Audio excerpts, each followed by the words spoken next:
I need to balance those energies within myself, because that's going to bring balance to my relationships. It's going to bring balance to the way that I exist in life, in the world. Hola, welcome back to the First Gen Healing Podcast. We are doing a part 2 with Maritza, which, if you missed part 1, what are you doing here? Go listen to part 1, go listen to her story, and then come back for this part 2, which I think is going to be a conversation and a topic that will resonate with many. But first, let me just say hello, Maritza. Thank you so much for being up for a part 2. Welcome back on the podcast. Thank you. Thank you for having me again. And hello to everyone. If you heard the first episode, welcome back. I also wanted to plug that if they found part 1 interesting and they like what you talk about on your social media, you've been more open about these experiences, and you've actually been very intentional about having lives, right, where you guys talk about this. So definitely, I'll invite the audience or those listening to go check out her social media también, because there's a lot of storytelling, but also kind of the integration, I imagine, of it all is talked about también. Yes, thank Yeah. you. Thank you. Yes, we myself and 2 other therapists that have experienced going to Colombia and sitting with um, what most know as ayahuasca, but we call it yahe in Colombia. I invited them to collaborate with me so that we could do these live talks and just share for people that are curious, and demystify the experience for those that have been feeling called but maybe a little bit scared because they don't have all the information. Yeah. Yes, and I'll make sure I'll link your socials below. But in this episode, Maritza, we're going to get into talking about masculine, feminine energy, but our tendency as first gens to lean into that masculine energy, and maybe some of the experiences that we see as like connectors to why we do that. And then also like what it's been like to maybe notice it and want to shift that a little bit, right? Like, what does it look like and mean to lean into feminine energy when we're used to masculine? Yeah. So what's the first thing that you want to talk about? I don't know. I feel like maybe there's a lot of things that come to mind, so it feels juicy for us to start with. Feels juicy. You know, I was thinking about, I think in the last episode I shared with you about how at the beginning of my journey with plant medicine, I discovered my father wound. And I think that was the beginning of me realizing indirectly about my inclination Mm-hmm. towards the masculine energy. Um, Mm, because one of the things that I remember getting in that very first ceremony was that I needed to balance my divine feminine and my divine masculine. And I was like, what the hell is that? What does that even mean? I had never really like, I think I had heard about it, but I had never really heard about it, right? I had never okay. really even had a conversation about that. It was Mm-hmm. the concept of all of us carrying feminine and masculine energy has always been Mm, known to me, but not to the extent mm-hmm. to where I can say that I understood it or I was talking about it or anything like that. So that was Yeah. the beginning of it. So talking about perhaps what are some of the signs of like we are in a state of imbalance probably feels juicy for me. Mm, okay. Yeah, and you know what I'm thinking también, like, yes, when you haven't heard about it, I think we grow up like, ay, es machorra, or, like there's these very surface-ish level 3D societal conditioning versions of masculinity and femininity, right? And then speaking on it in terms of like divine masculinity and femininity seems more energy to me. And I think until you've done some work to recognize like what your energy feels like, what like patterns and things like that, potentially when you hear that, you think like, oh, pues masculine, pues hace cosas rudas y, like así, o feminine, es que te tienes que vestir más bonito y ponerte makeup. But the reality is like there's like an undertone or like a deeper layer than that, which is what you're talking about. Absolutely. So, what comes to mind for me now that I look back is I was not in a state of where I found myself open to receiving, right? I was Mm-hmm. constantly, or rather chronically, in a state of giving, in a state of Mm-hmm. providing, in a state of executing, taking action, right? And so I was always on the go, and I kept finding myself in a state of burnout, you know, um, Mm-hmm. Mm-hmm. really struggling to take care of myself, to even identify my needs, to ask for what I needed from others, right? And and Yeah. and also, um, another thing is that I remember looking around me and feeling like those that were in my life, um, they couldn't do things without me, without realizing that I was Mm. part of creating that for them or with them. Ooh, okay. Yeah. Yeah, yeah. That's a powerful, I think, like realization, because not everyone, it takes a while to get there, I think. Like there's this exhaustion, but then we're constantly putting ourselves in that position.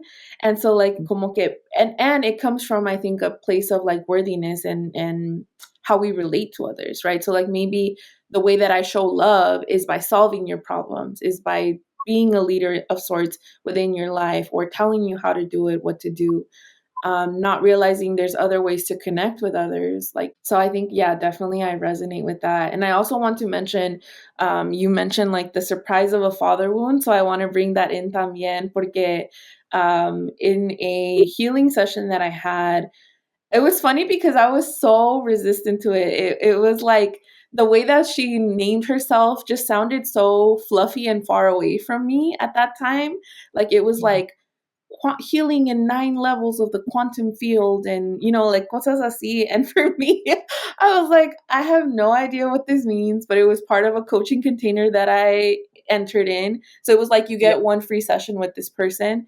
And I remember I went in like, "Ah, whatever, I guess esto," and it whittled down to though this surprise that I had a father wound. It was like this realization that my father was present in my life, but there was like an emotional abandonment that occurred. And so it was very surprising to me because growing up, like my father figure was actually very nurturing and soft. Um, and so it felt like the more digestible energy in my life or parent in my life. And it was interesting to recognize, like, because of that softness, there was kind of an abandonment. There was a like, oh, well, I have no power here. I have no control. Like what you're experiencing is out of my realm. Although he was like my father, right? And so like there was a lack of protection, a lack of leadership, let's say. And so I think like for me, I recognize like, whoa, I've been leaning into that because of the feeling of the lack of that, if that makes mhm, sense. absolutely. And it's so interesting because you're describing that, and for me, it was the opposite. For me, it was Mm, for it, and the reason why I feel like it's important to share this is because if for the listeners, they may be listening to mhm, your story and may be resonating with it, and for those that are not resonating, they may be thinking, oh well, I don't have a father wound, right? And it's like, mhm, mhm. there sometimes we don't realize, that even when we don't have, even if we can't identify that our father was somehow hands off, or maybe physically present and nurturing, but not emotionally, leading us, right, Available. Mm, protecting us, right? Sometimes we think that, oh, well, my dad did all those things for me, so like we're good, right? And that was me. Mm-hmm. That was me. I grew up Okay. with a father who, um, my dad was very attuned to my needs. I grew up having a very difficult relationship with my mom, because Mm-hmm. of her own, stuff that she had gone through as a young girl and as a young woman. Unfortunately, my mom didn't decide to go to therapy or didn't know to go to therapy early on, early enough, in Mm-hmm. her parenting journey.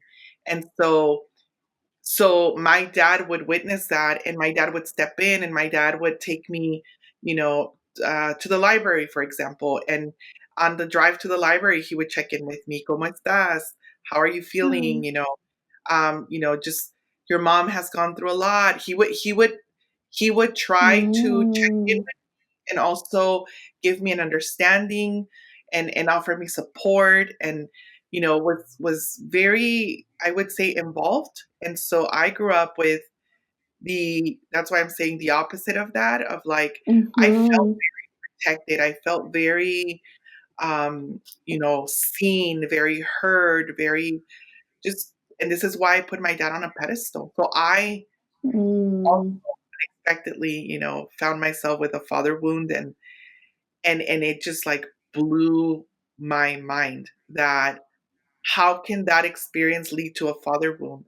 And now I understand, Yeah. because again, having such a supportive model of no seeing my father provide, lead, care for me, I wanted to be just like my dad to others, right? Ah, So, okay.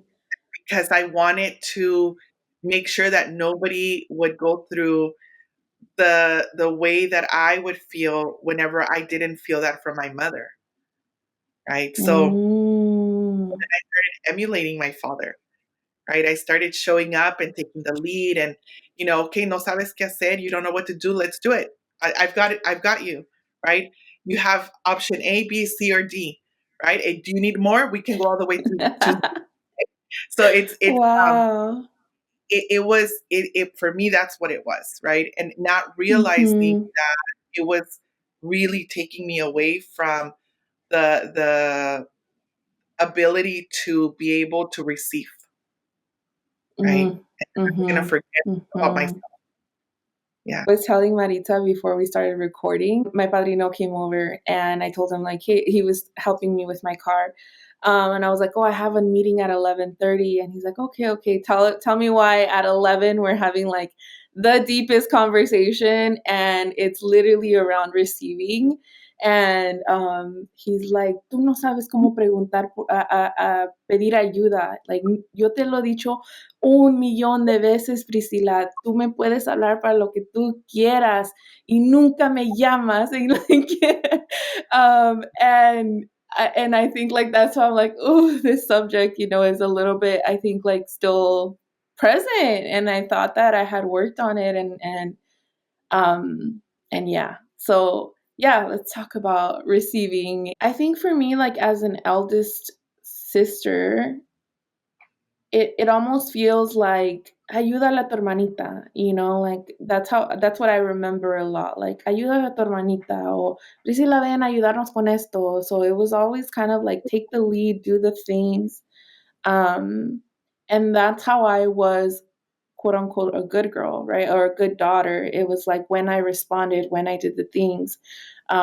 During summers, pues nos dejaban, they would go to work y nos dejaban en la casa and they would leave us with a list. And like if the Mm, list wasn't done, it was like, Priscila, ¿por qué no hicieron las cosas? yeah.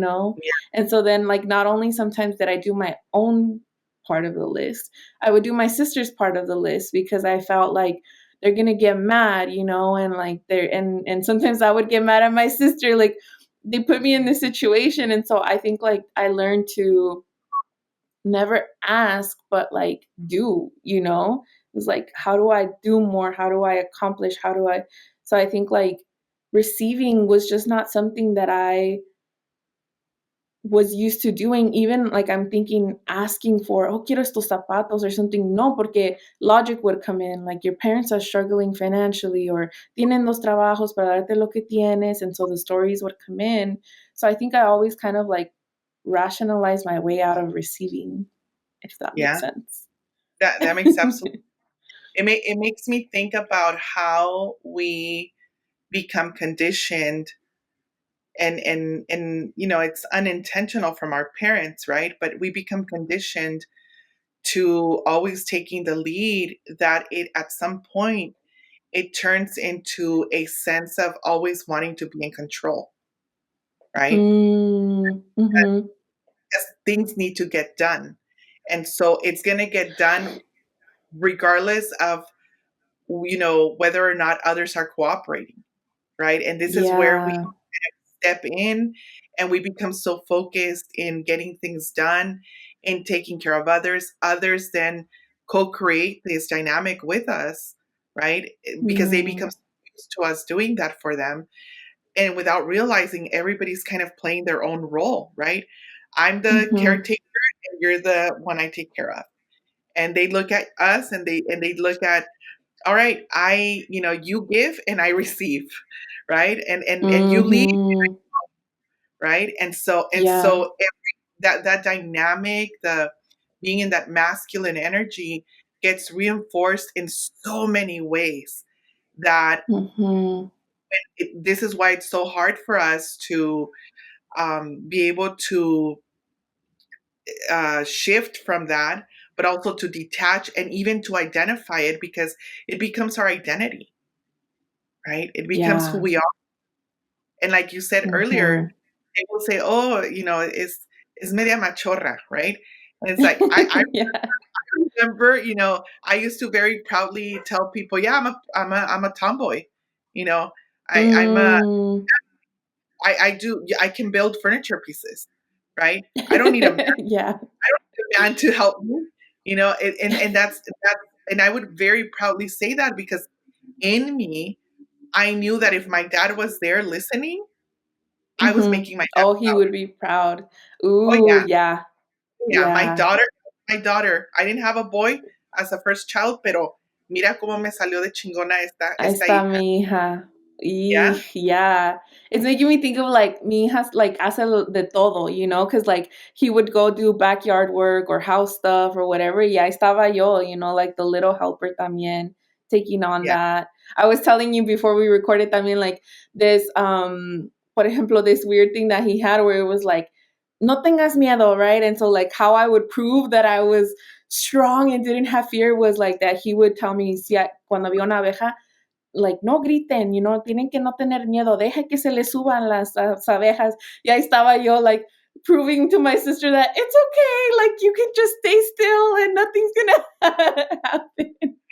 But yeah, I was kind of use that like as like an ejemplo, and I don't know if you've had like reconciliation conversations with your dad, like as you started to realize this stuff. Since 2023, there's been many different conversations that have been had.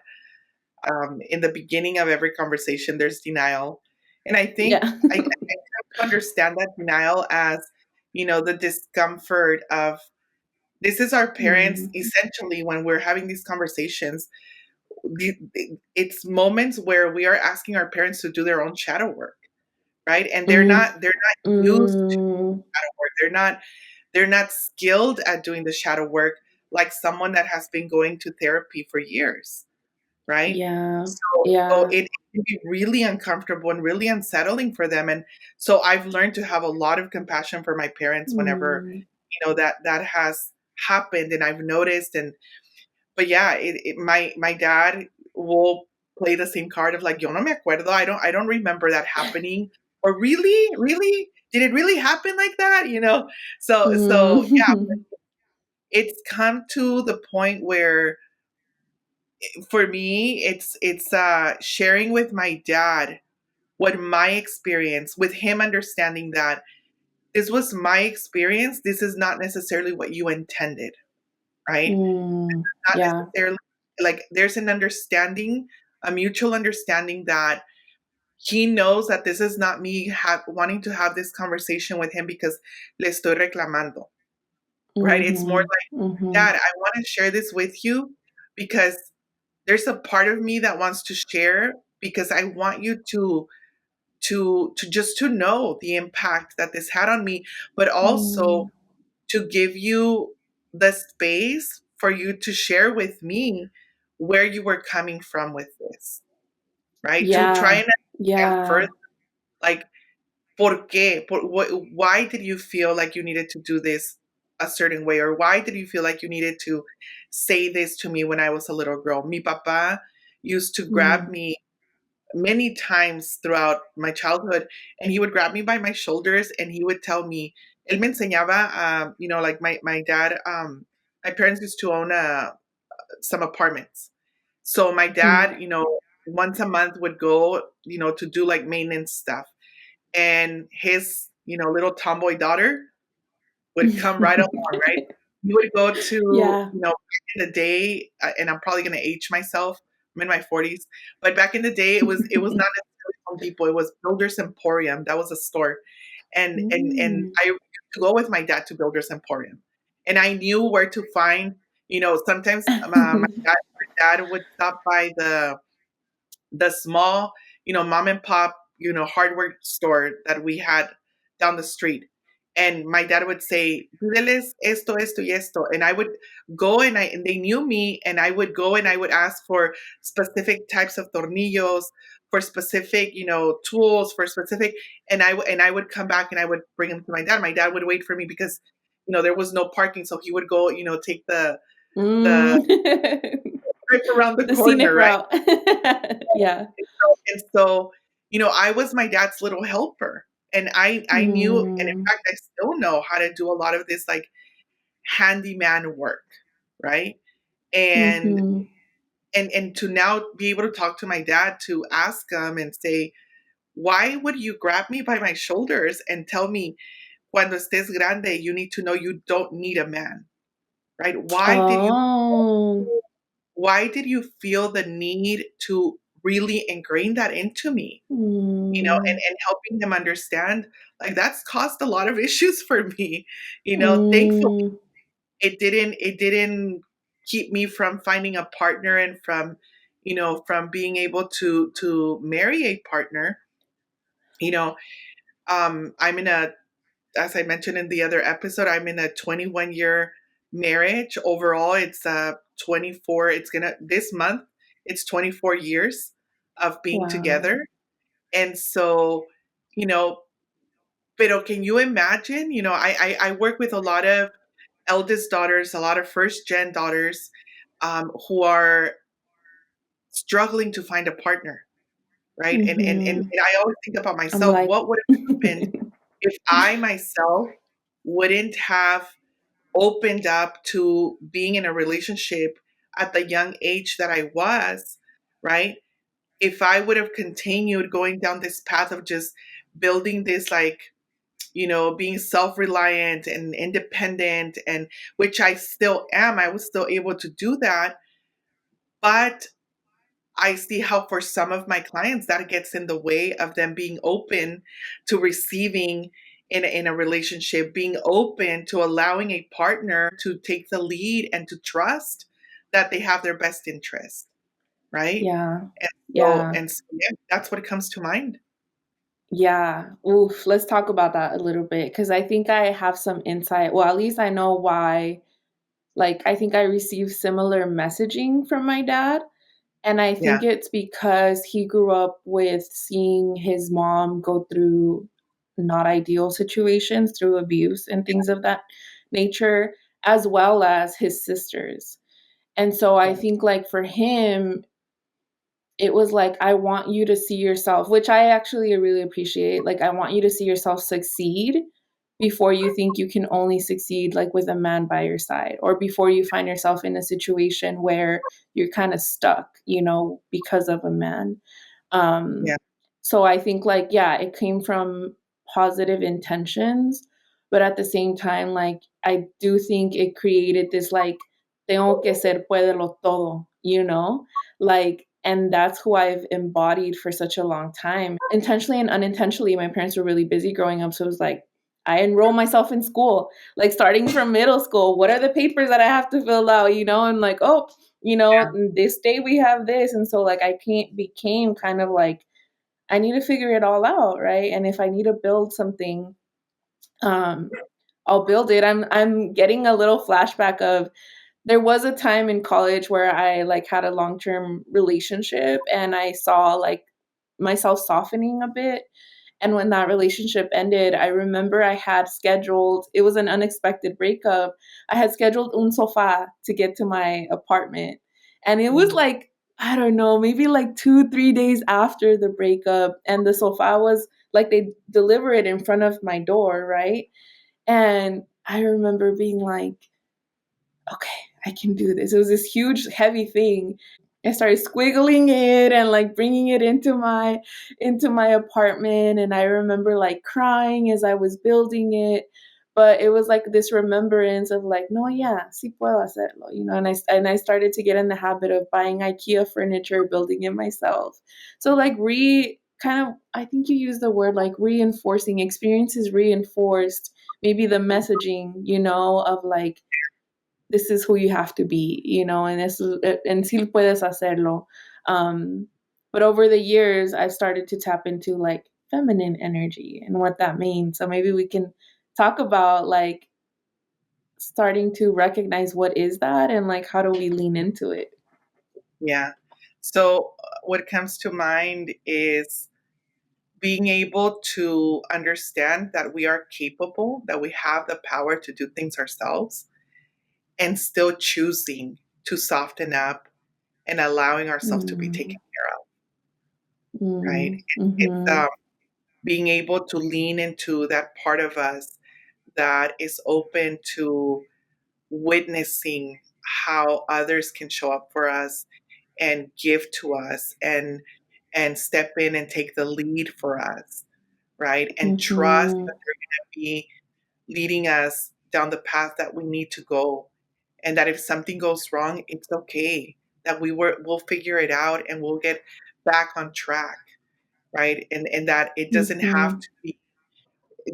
We don't have to constantly go through like this sense of like anxiety or a sense of impending doom if things don't look exactly the way that we envision them looking, right? Because all of that, what where that is coming from is from, again, this masculine energy of like wanting to be in the lead and wanting to ultimately be in control, right? Be in yeah, control, and so that for us, we're not wired for that.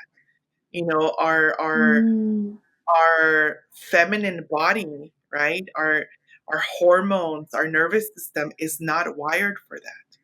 We are wired for rest. We are wired for, creating, for nurturing, right? Which is a much softer energy, but very powerful, right? Just because we mm-hmm, think it doesn't mean it's not powerful. So, right, yeah, that's what comes up for that. yeah. I think it's at first it can feel confusing, like, well, what does that mean? Para ser puedello todos or to be empowered woman, there is this like sense of like getting on the horse and riding it, right? And like we have to be these strong people. And I think like the strength doesn't go away, the empowerment doesn't go away. It's like learning to navigate life in a way where, like you said, maybe loosening the grip on control. Because a veces we want to control things so much that we don't allow for different things to come in. So like um, receiving feels vulnerable is how I perceived it. Receiving one feels vulnerable, asking for help feels vulnerable. And two, the reminder that it's not weakness. As people who maybe grew up with so many expectations of having to figure things out, Yeah, receiving and asking for help is almost saying like, this feels hard. What resources can I reach out to? What if I don't have to figure it all out by myself? yeah, And something interesting that happened in my experience is that I realized like the first masculine energy that I wanted to surrender to was like the universe. And it was really strange. I don't know why it's making me like a little bit emotional to think about, but it was like un segundo. I don't think I've ever said it out loud. Yeah. See, and as you take your second, let me just say this for the listeners. When we recognize and when it finally starts becoming something that we can understand, it can bring up so many emotions because, like you said, it makes us feel very vulnerable. It's vulnerable and also a little scary to think that we can surrender and that it's okay for us not to always be in the lead of everything and everyone. Yeah, Yeah. yeah. And I Yeah. think to the degree, I mean, like for me, I saw it as like the leading my life, right? So I think like this whole awakening journey was a realization that yeah, that I think like this control can be a lot of the times an illusion. You know, it's an illusion because as first gens, cuando empezamos a crecer, thinking that our family depends on us, it was like I awoke to the realization like my parents existed before me, you know, and they figured it out whether great or not, you know. And so if I you know, my awakening is intertwined también with like my sister getting diagnosed with cancer, potentially losing her at the age of 25, and realizing like, wow, estoy aquí pensando like I have to carry everything in my back. And like, because it was my younger sister, I realized it could be me one day, right? And if I were gone, they would figure it out, you know, like they would figure it out. And I don't have to always carry all these mochilas that I think are mine and that I have to carry them. Y si no, todo se va a caer y se va a destrozar. And I was like exhausted and burnt out by the time of that awakening where I was like, I'm going to set them all down, man. Like, ni Mhm. modo, I can't carry them anymore. Yeah. And it was this trust, like this trust in like God, universe, ancestors, you know, like you're putting me in this position, you're giving me these realizations. I'm going to trust that I will be loved even if I set him down, that I will be respected, that I will be like, that I am worthy even if I don't carry it all. And it was Yeah. scary.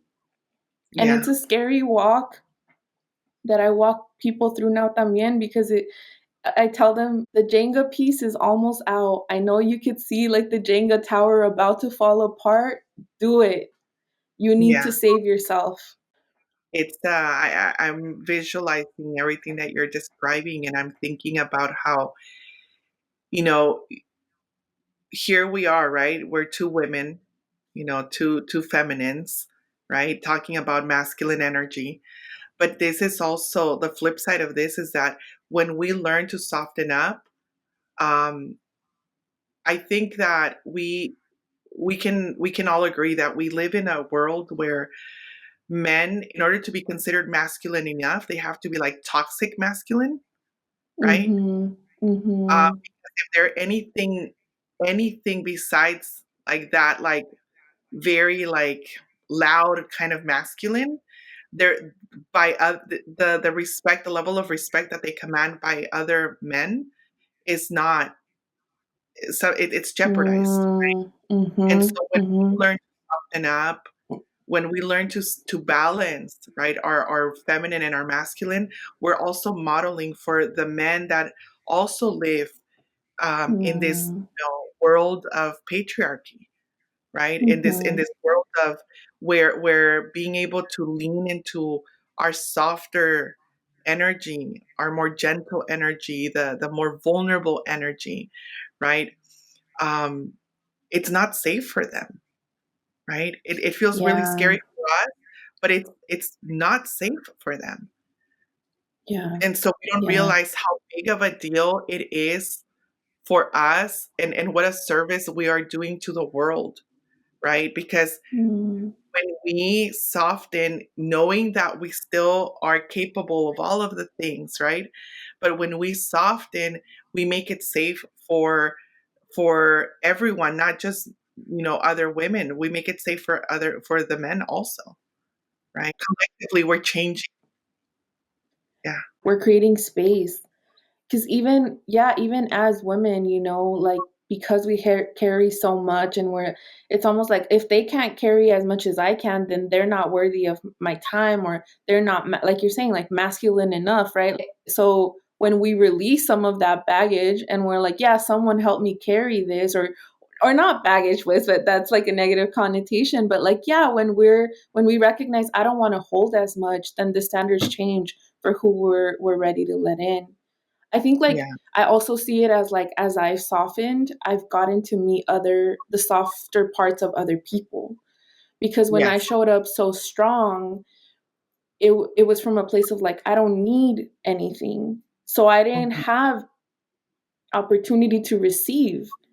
And yeah, when I did let the universe lead, I have gone through experiences that strong, independent, puédelo todo me would have never put herself in.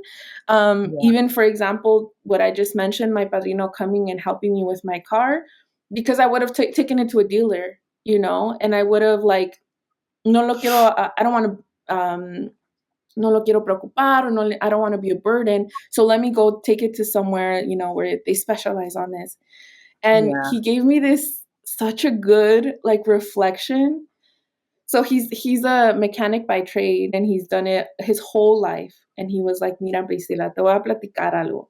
He's like, tu mamá no me trae el carro porque no le cobro. And I don't know, it like blew my mind. He's like, escúchame lo que te estoy diciendo. Porque no le cobro, se siente mal y prefiere hacer esto y otro, y ir a este lugar y otro lugar, porque no me cobro. Explícame eso. And it was such a good mirror to me, because I was yeah, like, wow, así somos, yeah, o así soy. Like, yeah, I don't want to receive, so let me, do it in some other way. Let me figure it out in some other way. And he's like, y yeah, así te estás haciendo tú, y necesito que me escuches, And I was like, wow, like, that is the yeah. energy of allowing yourself to receive. He's like, do you think it would have been better que le cobre para que me lo traiga? No, dice, yo solo quiero hacer de mi corazón porque yo quiero. Y sin embargo, me doy cuenta que nunca me lo trae, que siempre va a otras partes. And like, ¿por qué no le cobro, Priscila? And I was like, wow. I love how this example of your padrino is such a perfect example of what I'm talking about when I say showing up with balanced energy, right? You're describing your padrino as somebody who Mm, is obviously in his masculine, trying to provide, right, something that you're not skilled at, something that your mom's not skilled at, right? He's trying to provide, and that is where he recognizes, no voy a cobrarles, because I'm a man and I'm trained in this, and this is what I do, and it's so easy, nada me cuesta, right? And at the same mhm, time, he's trying to do that in balance with trying to nurture the relationships, right? And that's his mhm, feminine. And the fact that he's willing to talk mm, about it, the fact that he's willing to be vulnerable and point out to you in this vulnerable way, because that's not easy for men, to recognize sometimes, and also to be able to communicate of like, hey, I'm just trying to be caring here. I'm trying to show love, you know? mhm, That's such yeah, a perfect example of what I'm talking about when I say, we need to learn to balance our energies. We all, regardless of gender, regardless of sexual orientation, we all have these two energies. The way that I've come to understand mhm, it that is, and this is through my journey with plant medicine, venimos de la tierra, pero venimos del sol. La tierra madre, right? mm, Pachamama, that's where we get, that's when our mothers are pregnant. Our mothers are feeding, are nurturing their body that is creating us, right? That is creating this little mhm, baby that is developing. What feeds the earth? The sun, right? The sun provides for the earth. The sun Yeah. allows the plants to grow, the fruits, the vegetables. The sun is providing all that the earth needs in order for the earth to create. So we have both of those energies inside of us, right? Yeah. So it's Mm. to think about, I need to balance those energies within myself, because that's going to bring balance to my relationships. It's going to bring balance to the way that I exist in life, in the world.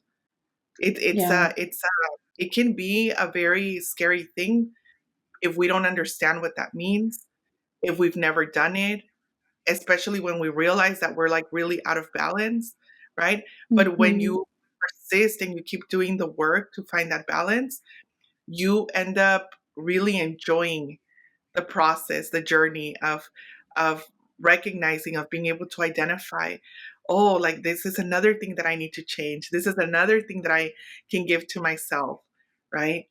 Antes, Yeah. and this is what comes to mind as I'm giving that example.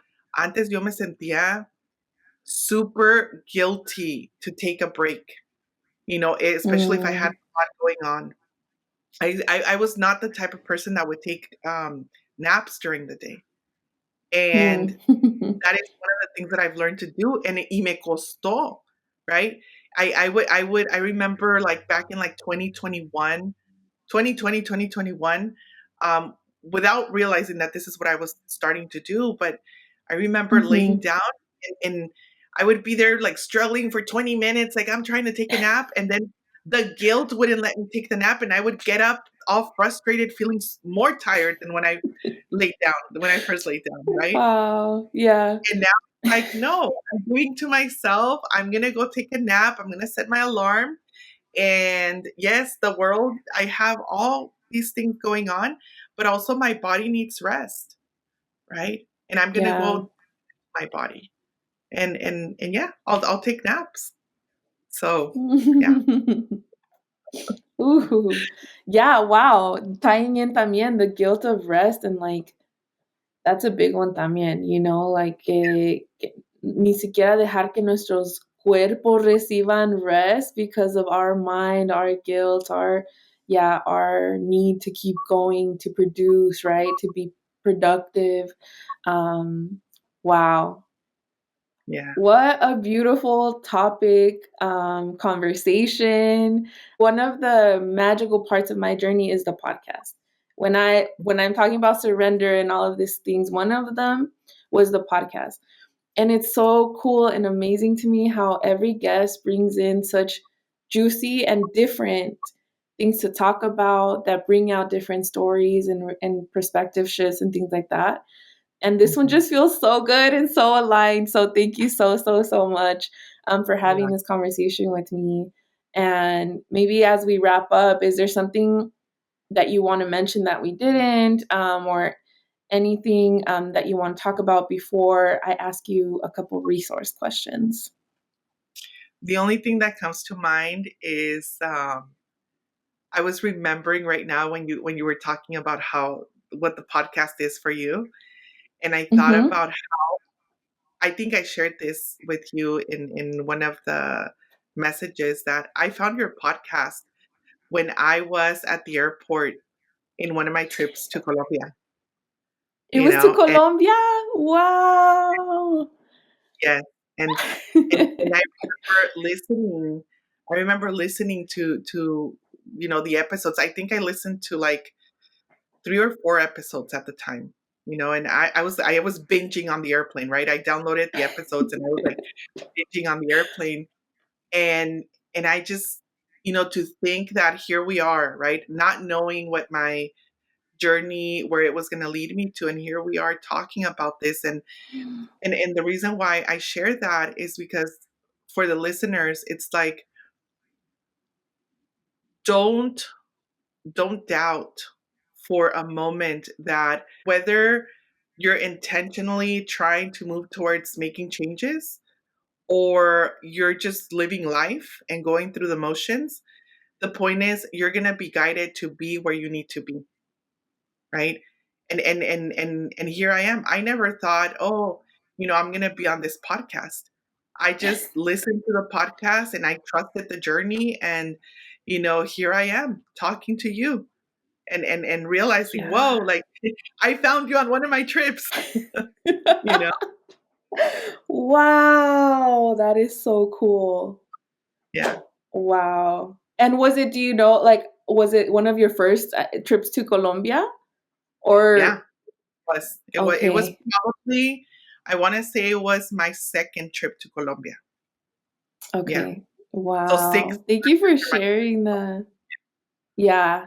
And for bringing that in, because yes, in your form, you put that, and I was like, oh my God, that's so cool. But now to put it into context of everything that we've talked about, that's amazing. Yeah. Um, Yeah, so cool, so magical. The podcast, and I've said it many times, is like one of the most magical parts that I've.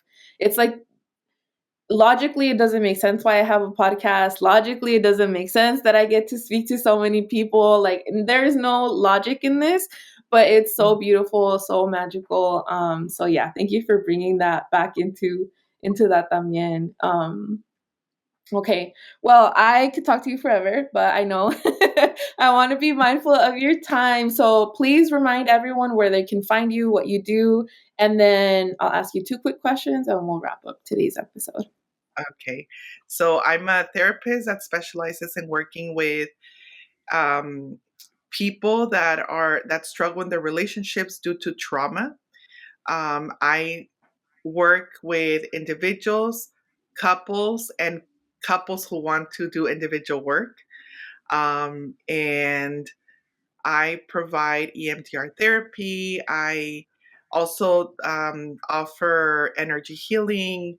I do healing circles for community, also for private events. You can find me the Oh, yes. sacred underscore or the underscore sacred underscore within on Instagram, or mindful quest relationship counseling .com. Okay. So you're not on TikTok? No, I'm not. No. I'm a viewer on TikTok. I don't have a Okay. channel on TikTok. Okay, Yeah. okay, got it. All right, and then the last two questions. So one, or it would be like if there's any books, podcasts, movies, anything that has helped you in the journey that those listening could maybe tune into, or yeah, or get for themselves. There there is um there is a book. It's it's like a journal. It's a book along with a journal, The Artist's Way, and you do journaling along with it. To me, that has been a very helpful, resource in this journey. Um, because when you're writing without an agenda, right? When you're writing to just Mm, like pour whatever is coming through, it's almost like you're channeling for yourself, right? And you're getting to know yourself in a mm, way that mm-hmm, doesn't feel pressured, right? So mm-hmm. that's one of the resources that has been helpful. Um, and also there is a book that I really like. Let me see, it's called Spirit Hacking by Shaman Durek. Okay. So that book talks a little bit about some of the stuff that we talked about, the Mm, masculine and feminine energies. And I mm-hmm. think it's a good resource to start with for anybody who's interested. Yeah. Ooh, okay. Perfect. Thank you so much. Um, well, you guys, we hope that you enjoyed today's episode. Thank you so much for tuning in and for riding this ride with us. I feel like we took you guys on a little journey también. So make sure that you share this, please, with anyone that you think would find it helpful. And I was thinking, like, can we leave them with a question to ponder on, or like journal prompt of sorts when it comes Mm. to this? Ask yourself, where are you feeling responsible for others and forgetting about yourself or losing sight of yourself. Oof. Because if Yes. you are, the other question that comes up, that if you can't identify that, is where are, in what relationships are you feeling resentful of others? Because Mm-hmm. usually resentment is an indication that um, you're doing more than you're giving more than you're receiving, right? And so Yeah. those relationships that you identify are typically going to point you in the direction of, okay, here's where the work that you need to do. Here's what it looks like. Here's where you're a little bit off in balancing those energies, right? Those Mm-hmm. people that you feel Mm-hmm. resentful towards, they're your teachers, they're your guides. Yeah. Yes. Woo, powerful. Thank you so Mm. much. Okay, pues you guys take care and we'll see you in the next episode. Bye.